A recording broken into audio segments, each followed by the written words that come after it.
तो मध्य प्रदेश में आदिवासियों को लेकर लगातार सियासत जारी है।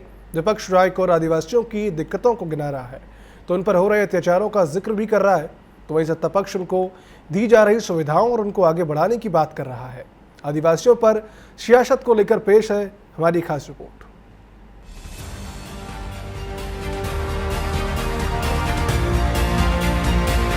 मध्य प्रदेश में आदिवासियों को लेकर कांग्रेस लगातार उनकी पैरोकार करती दिखती है। सत्ता में आने के लिए कांग्रेस लगातार अपने इस बड़े वोट बैंक को साधने से कभी पीछे नहीं रहती। आदिवासियों की जल, जंगल, जमीन की लड़ाई में हमेशा उनके साथ या उनके पीछे कांग्रेस खड़ी दिखती है और उनसे जुड़े मुद्दों को उठाती भी रहती है। हाल ही में देवास के शिवनी अभयारण्य में 32 आदिवासी परिवारों पर की गई कार्रवाई को लेकर कांग्रेस आदिवासी के राष्ट्रीय अध्यक्ष विक्रांत भूरिया ने एक्स पर पोस्ट कर नाराजगी जाहिर की। उनका कहना है कि बिना नोटिस, बिना सूचना के गरीब आदिवासियों के आशियानों को उजाड़ा गया है। ये कैसा है सबका साथ, सबका विकास। वहीं आदिवासियों के हक की बात करने वाले विक्रांत भूरिया और कांग्रेस को भाजपा ने आड़े हाथों लिया है। बीजेपी के प्रदेश मीडिया प्रभारी आशीष अग्रवाल ने सोशल मीडिया एक्स पर पोस्ट कर कहा है कि कांग्रेस को विकास से एलर्जी है। जब बीजेपी सरकार उनको घर देती है तब कांग्रेस को वह नहीं दिखता। कांग्रेस सिर्फ कैमरा पॉलिसी करती है।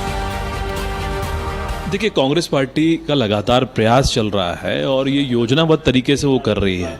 मध्य प्रदेश में कैसे भी करके वर्ग हिंसा और जाति हिंसा फैलाई जाए और अराजकता का माहौल पैदा किया जाए। जबकि इस मामले में आप देखेंगे पहले ही सारे परिवार के जितने भी सदस्य हैं, 32 परिवारों में 49 प्रधानमंत्री आवास अलॉट कर दिए गए।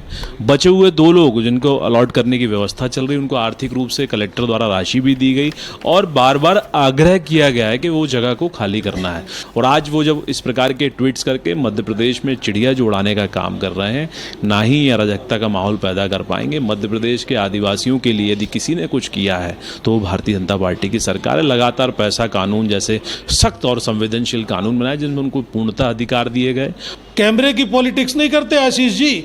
आप ओबेदुल्लागंज जाके देख लीजिए, देवास जाके देख लीजिए, समूचे मध्य प्रदेश में देख लीजिए किस तरीके से आदिवासी प्रताड़ना का शिकार हो रहा है आपकी सरकार में। किस तरीके से आदिवासी के चेहरे पर पेशाब कर दी जाती है भारतीय जनता पार्टी के कार्यकर्ता द्वारा। ये बताता है कि आदिवासियों के हित पर सिर्फ तमाशा किया जा रहा है, आदिवासी तक मदद नहीं पहुँच रही है। अगर ये इस तरह से आदिवासियों के आशियाने को उजाड़ा गया तो हम सड़क पर आने को मजबूर हो जाएंगे। सदन में इस बात को रखने जा रही कांग्रेस और आदिवासियों के हित की लड़ाई आखिरी तक लड़ेंगे।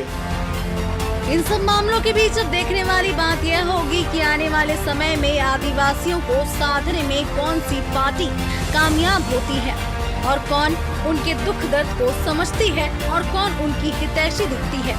यह तो आने वाला वक्त ही बताएगा। हाल ही में देवास के अभयारण्य में एक मामला सामने आया है जहां रहने वाले 51 परिवारों में से कई परिवारों को हटा दिया गया है। 10 सालों में लगभग कई लोगों को नोटिस दिया गया था 4 से 5 बार, लेकिन उसके बाद भी वहां अतिक्रमण नहीं हटा। चूंकि अभयारण्य का क्षेत्र था तो सरकार को एक कार्रवाई करनी थी। इस बात को लेकर कांग्रेस के विक्रांत भूरिया ने सत्ता दल पर सवाल खड़े किए कि उनके आशियाने उजाड़े जा रहे हैं। आदिवासियों के हक की बात कभी बीजेपी नहीं करती है और जो सबका साथ, सबके विकास की बात करती है वो सिर्फ कोरे वादे हैं। तो वहीं बीजेपी ने इस पर जवाब देते हुए कहा कि कहाँ ऐसी बात है, हमेशा बीजेपी उनके साथ खड़ी है। उनको पीएम आवास के द्वारा दिए घर कभी दिखते नहीं हैं, तो वहीं उनको आर्थिक सहायता और उनके द्वारा जो बनाई गई योजना है पार्टी के द्वारा, सरकार के द्वारा उनकी पार्टी की, वो कभी दिखती नहीं है। आखिर ऐसा क्यों? वो सिर्फ उनके दुख दर्द की बातें करती है, सिर्फ वोट पॉलिटिक्स करती है, ना कि बीजेपी ऐसा करती है। बीजेपी हमेशा भारतीय जनता पार्टी की सरकार जो है वो आदिवासियों के साथ खड़ी रहती है। अब बात यहाँ ये है कि दोनों ही दल अपनी अपनी बातें कर रहे हैं इस हाल के मामले में, लेकिन आखिर आदिवासियों के हालात और हाल पर कौन सोचता है ये तो आने वाला वक्त ही बताएगा। लेकिन इस बड़े वोट बैंक की राजनीति मध्य प्रदेश में हमेशा होती रहेगी। कैमरामैन सुशील यादव के साथ मैं प्रिंस गुप्ता, TV 24 भोपाल।